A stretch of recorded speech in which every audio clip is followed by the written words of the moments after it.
Salut à tous, j'espère que vous allez bien. Aujourd'hui on se retrouve pour un nouveau tuto et aujourd'hui je vais vous donner 3 conseils pour aller plus loin lorsque vous ferez un transfert en roue arrière.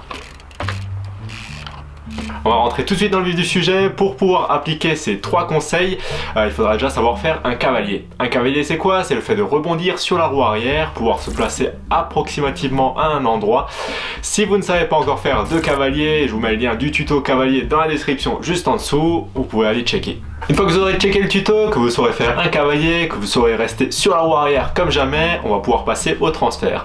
Le transfert c'est quoi? C'est le fait de passer d'un module à un autre sans toucher le vide qu'il y a entre les deux modules. Pour cela, on va avoir le mouvement de base.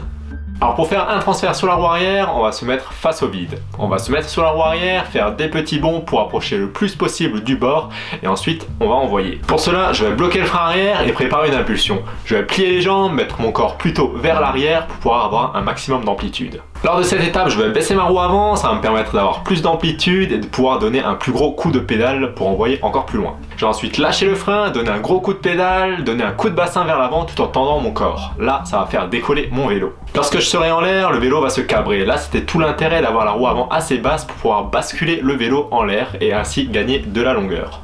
Pendant que je suis en l'air, le vélo va se cabrer. Je vais donc préparer la réception sur l'arête du second module.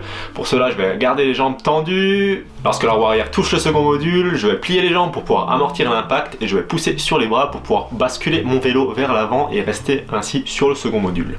Voilà pour le geste de base. Maintenant je vais vous donner 3 conseils qui vous permettront de gagner de la longueur assez facilement sur ce geste. On va commencer tout de suite avec le premier conseil qui est de bien se placer sur l'arête. Sur ce genre de geste, la préparation à l'impulsion va être primordiale. Le fait d'avoir un bon appui va vous permettre de donner une bonne impulsion et d'avoir ainsi l'énergie nécessaire pour passer d'un module à un autre. Le premier conseil que je pourrais vous donner, c'est de ne pas négliger le placement de la roue arrière avant d'envoyer. Plus vous serez placé précisément et plus il sera facile de donner une bonne impulsion pour pouvoir passer d'un module à un autre. Dans l'idéal, je vais placer ma roue arrière quelques centimètres avant l'arête, ça me permettra de prendre une bonne impulsion, d'être quand même sur le plat de la marche tout en profitant de l'arête. L'arête va m'envoyer à la fois vers le haut et vers l'avant. C'est là tout l'intérêt de travailler la précision sur la roue arrière. Plus vous serez précis sur la roue arrière et plus vous pourrez approcher de cette zone et ainsi être dans les conditions optimales pour votre transfert. Une fois que vous serez dans cette zone, vous allez prendre une grosse impulsion, donner un gros coup de pédale pour pouvoir faire décoller votre vélo.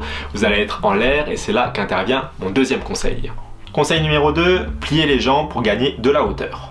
Pour gagner de la longueur sur un transfert, 2 choix s'offriront à vous. Soit il faudra allonger le temps de vol pour pouvoir avoir le temps de passer la longueur supplémentaire, soit il faudra aller plus vite. Dans notre cas, vu qu'on part à l'arrêt sur la roue arrière, il sera assez difficile de gagner de la vitesse. On va donc travailler plutôt sur le premier point, on va essayer d'allonger la longueur où on est en l'air. Pour cela, il n'y a pas 36 solutions, si on est déjà au maximum en longueur, il faudra gagner en hauteur. C'est là qu'interviendra mon deuxième conseil qui est de plier les jambes pour gagner un maximum de hauteur en l'air. Je vais donc me placer sur la roue arrière, bien sur l'arête, je prendrai une impulsion, donnerai un coup de pédale, là je vais donner un coup de bassin vers l'avant, ça va faire décoller mon vélo. À ce moment-là, mon corps sera tendu sur le vélo. Je vais alors ramener mes bras vers le haut tout en pliant les jambes, ça va faire gagner de la hauteur et j'aurai ainsi plus de temps pour pouvoir passer mon transfert. Bien sûr, la différence de temps passé en l'air entre les deux techniques sera assez infime à l'œil nu, mais ça suffira pour gagner de la longueur sur vos transferts. Lorsque j'aurai atteint mon point d'apogée, je vais préparer la réception sur le second module. Pour cela, je vais tendre les jambes, attendre que la roue arrière touche l'arête du second module.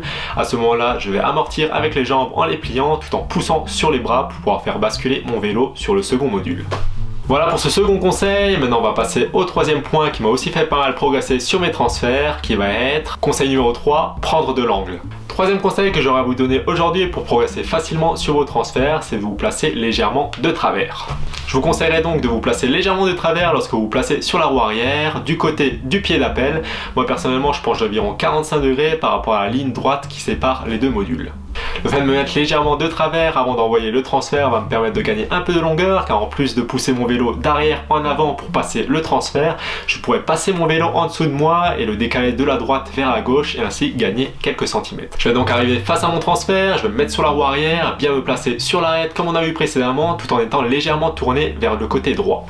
Là je vais prendre mon impulsion, je vais pencher mon corps du côté intérieur, donc vers la gauche, je vais envoyer mon coup de pédale et là mon vélo sera totalement à ma droite. Là je vais décoller, je vais prendre un maximum de hauteur en pliant les bras et les jambes comme on a vu précédemment, en tirant le vélo vers le haut et en même temps je vais essayer de le faire passer sous mon corps de la droite vers la gauche pour pouvoir gagner quelques centimètres en plus et ainsi gagner de la longueur. Ce troisième point est assez difficile à expliquer, mais essayez en pratique. Vous mettez légèrement de travers, vous donnez une grosse impulsion et lorsque vous êtes en l'air, vous allez prendre un maximum de hauteur et vous allez passer votre vélo sous votre corps de la droite vers la gauche ou de la gauche vers la droite selon votre biais d'appel et vous allez gagner de la longueur. Personnellement, ça m'a fait pas mal progresser sur mes transferts, je la vois également régulièrement en trial pur, donc aucun doute, ça marchera également chez vous. Voilà pour les petites astuces pour sauter plus loin en cavalier. N'hésitez pas à me poser vos questions dans les commentaires si vous bloquez sur un point. Vous pouvez également mettre vos petites astuces qui vous ont aidé à progresser.